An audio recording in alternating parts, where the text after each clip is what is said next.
Hello guys, welcome back.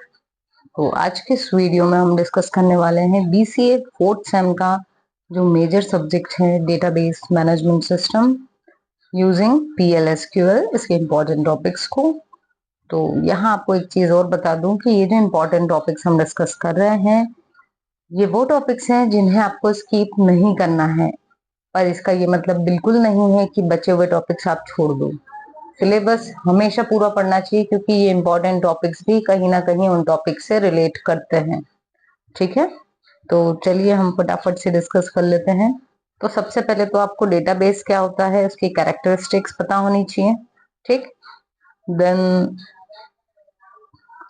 Conceptual physical and logical database, schema भी बोलते हैं जिसको। ठीक है, तो टर्मिनोलॉजीज का खास ध्यान रखें कि इन जनरल उनको क्या कहा जाता है। कोई बार क्वेश्चन आपका जो है वो घुमा के भी दे दिया जाता है। आंसर इजी होता है पर आपको याद नहीं होता है कि इसका आंसर यही आएगा। ठीक है, उसके बाद में अगर हम डिस्कस करें तो इसी यूनिट में जो ईआर मॉडल है, इससे जुड़े हुए जितने भी उसके सिंबल्स होते हैं, जितने टाइप की रिलेशनशिप्स होती है, ठीक है, ये आपको बहुत अच्छे से पता होना चाहिए। स्पेशलाइजेशन, जनरलाइजेशन, कैटेगराइजेशन और एग्रीगेशन, ये कुछ चीजें ऐसी हैं जो क्रक्स है इस यूनिट का। ठीक है, सेकेंड यूनिट में अगर हम आ जाएं तो यहाँ पर आपके पास में है की। तो जितने भी टाइप्स की कीज होती हैं वो आपको पता होना चाहिए। कैंडिडेट की, फॉरेन की, प्राइमरी की, सारी कीज। ठीक है, कंपोजिट की। और उसके बाद में है नॉर्मलाइजेशन, मोस्ट इम्पॉर्टेंट है। ठीक है, डबल स्टार लगा लो उसके आगे। जितने भी टाइप्स के नॉर्मलाइजेशन आपको पढ़ाए हैं वो आप बहुत अच्छे से उसको समझ लो, याद कर लो।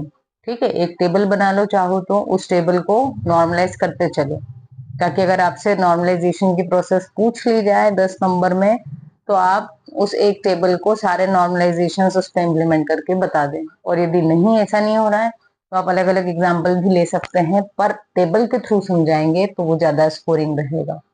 ठीक है, देन इसी यूनिट में अगर बात करूं तो ये जो आपकी ट्रांसफॉर्मिंग रिलेशनशिप्स है, one two one, one two many, ये आपको आना चाहिए। ठीक है, और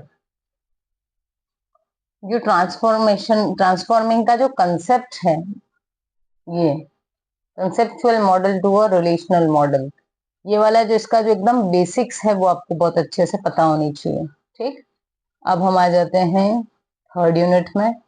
थर्ड यूनिट पूरी आपके रिलेशनल अलजेब्रा और कैलकुलस पे है, तो यहाँ पर आपके पास में जॉइन मोस्ट इम्पॉर्टेंट है। ठीक है, देन ये यूनियन, इंटरसेक्शन, डिफरेंस, ये। और जो टाइप्स ऑफ क्वांटिफायर्स हैं, ये एग्जिस्टेंशियल और यूनिवर्सल, ये आपको पता होना चाहिए। ठीक है, फोर्थ यूनिट में आ जाते हैं और यहाँ पर आ जाती है आपकी एसक्यूएल की क्वेरीज। तो इसमें आपसे पूछा जा सकता है ये जो टाइप्स ऑफ लैंग्वेजेस है आपकी, डेटा डेफिनेशन, डेटा मैनिपुलेशन, जो भी आपको पढ़ाई होंगी तो वो आपको डेफिनेशंस उसकी बहुत अच्छे से आना चाहिए। ठीक है, तो यहाँ पर अगर हम बात करें तो जो क्वेरीज आपको अच्छे से आनी चाहिए वो कौन कौन सी है। एक तो आपकी सिंपल क्वेरी, ठीक है। दूसरी आपकी कोरिलेटेड सब क्वेरीज, हो सकता है कि आपको क्वेश्चन दे दें कि इसके लिए क्वेरी लिखिए, ये भी हो सकता है। ठीक, देन आपके जो बिल्ट इन फंक्शंस हैं और जॉइन, इनमें से आपका एमसीक्यूज भी बन सकते हैं, है ना। तो इसलिए आपको इसको अच्छे से पढ़ना है, इन क्वेरीज को, कौन सी क्वेरी क्या काम करती है। ठीक, देन आपके view definition and restrictions on view queries, ये इंपॉर्टेंट है।